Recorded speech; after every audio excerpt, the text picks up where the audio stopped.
Olá pessoal, sejam bem-vindos a mais um vídeo do canal. E no vídeo de hoje eu vou compartilhar com vocês um método de estudo usando fichas. Vou mostrar como eu faço a confecção e quais são as formas que eu uso essas fichas de estudo. Vamos lá conferir. Então, é bem compartilhado as fichas pautadas, a forma de estudar com essas fichas. Para fazer resumo, eu uso essas fichas pautadas, faço meus resumos nas fichas, para ser como um instrumento a mais de fixação. Então, como eu faço? Primeiro, eu estudo normalmente, de forma normal, a teoria, leio primeiramente, pontuando as partes principais. Depois, eu faço um resumo no caderno, no fichário, um resumo normal, em forma de texto redigido, porém, ultimamente estou usando o método de fazer resumo por meio do mapa mental, eu estou gostando muito. E após fazer esse estudo teórico e essa minha primeira anotação, seja em sala, seja no meu estudo individual, eu faço um resumo nas fichas pautadas. Então, existem diversos tamanhos de ficha no mercado.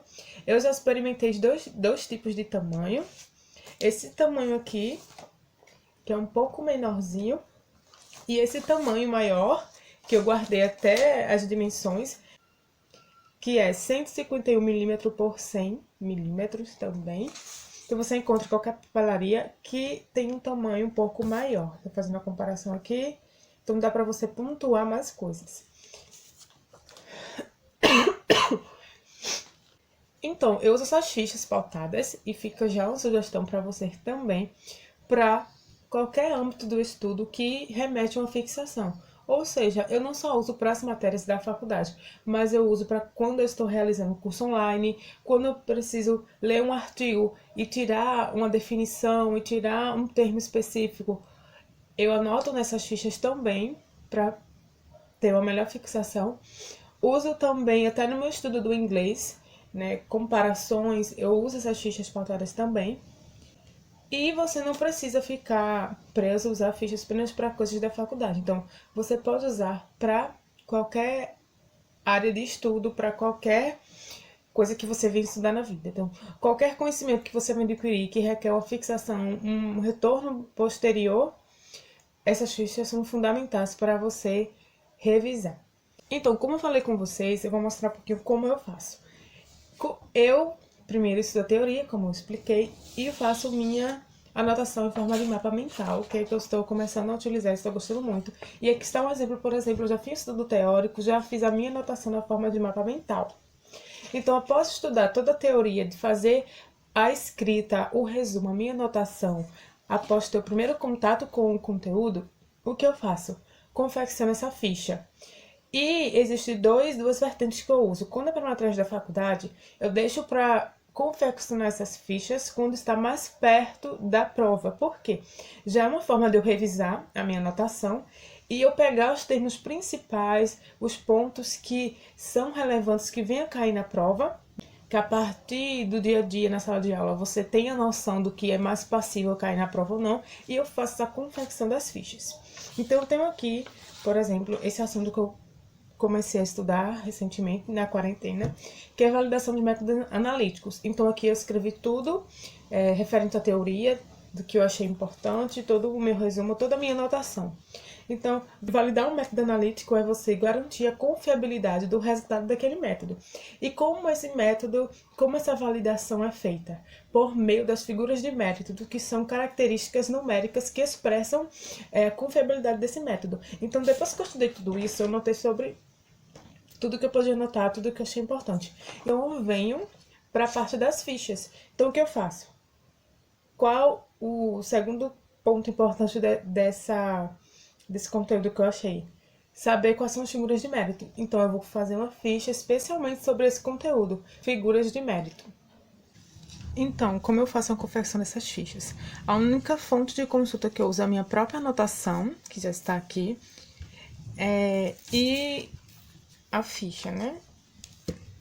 Eu uso canetas normais mesmo. E para fazer o título, eu faço algo bem mais destacado, algo maior. Eu uso normalmente marca-texto, ou você pode usar canetas mesmo de uma cor distinta. Então é importante que o título esteja bem destacado, porque assim que você pegar a ficha, você vai saber de qual assunto se trata. E assim fica mais fácil na hora de você organizar e você otimiza o tempo. Então, nada de mistério, eu faço o título, um lettering, um título bem simples, usando marca-texto mesmo.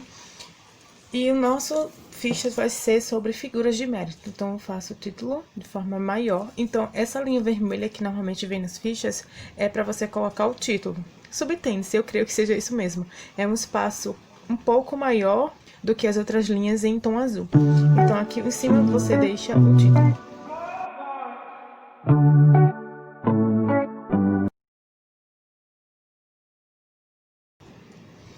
E assim o título está pronto, como vocês viram, algo bem simples, sem nenhum mistério. Então, a partir disso, eu faço uma pequena síntese do que se trata esse assunto.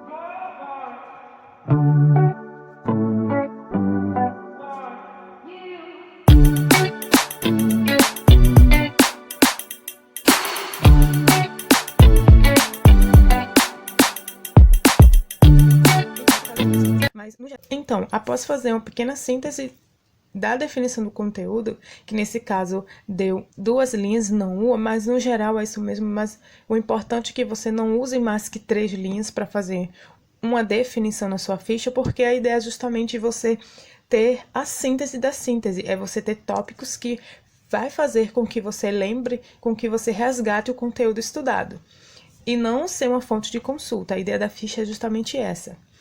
Então, após isso, eu vou fazer a continuação do meu resumo, que vai ser a ideia de eu expressar aqui quais são essas figuras de mérito. Então, não vou entrar em definição, porque isso subtende-se que eu já devo ter estudado, já devo ter compreendido. E foi justamente isso que eu fiz no meu resumo maior. Eu estudei a validação de métodos, coloquei os tipos de validação e a forma de garantir isso, que é por meio das figuras de mérito.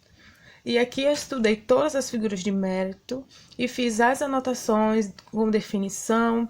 Só que na minha ficha, o que deve conter? O que eu vou colocar apenas? Quais são os tipos de figuras de mérito? Porque assim que eu pegar a minha ficha para revisar, eu vou lembrar essa figura de mérito tal, se refere a isso e aquilo. Então, não será uma fonte de consulta, mas apenas uma fonte de resgate do conhecimento que eu já devo ter adquirido durante o estudo do conteúdo mesmo.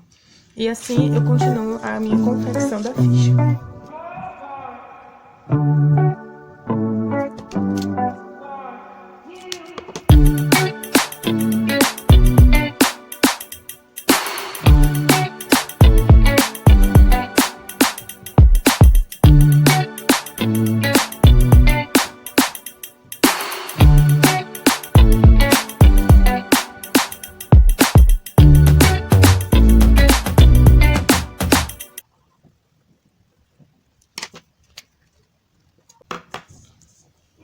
Então, pessoal, finalizei a confecção dessa ficha de estudo sobre figuras de mérito. E vocês podem estar achando estranho o que é essa sequência de letras que eu coloquei aqui.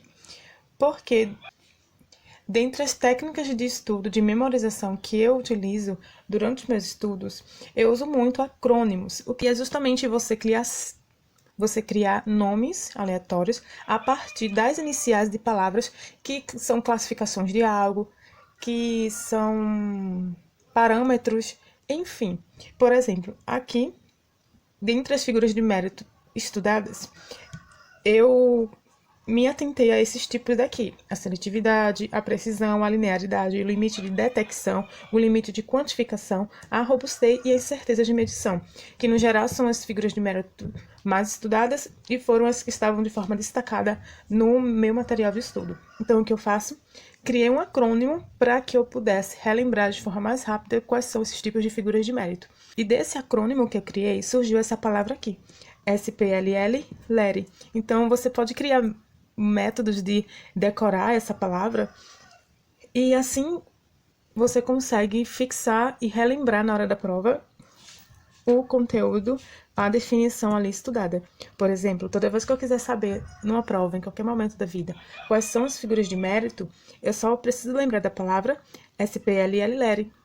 E assim eu vou saber que o S se refere à seletividade, o P à precisão, o L ao limite de detecção, o outro L ao limite de quantificação e assim sucessivamente. Então, pessoal, essa é a forma que eu utilizo para revisar os conteúdos estudados ao longo da vida. Eu comecei a usar essas fichas na faculdade, como eu falei no início do vídeo. Espero que vocês tenham gostado, fica de inspiração. E assim é que eu confecciono, como eu mostrei, algo bem simples, bem clean, porque a ideia é justamente ter o menos de dados possíveis, mas que sejam dados-chave suficientes que façam com que você relembre o conteúdo estudado. Espero que vocês tenham gostado, não se esqueça de se inscrever no canal, de dar um like e ativar as notificações para que vocês possam saber quando os próximos vídeos serão postados. Tchau e até o próximo vídeo!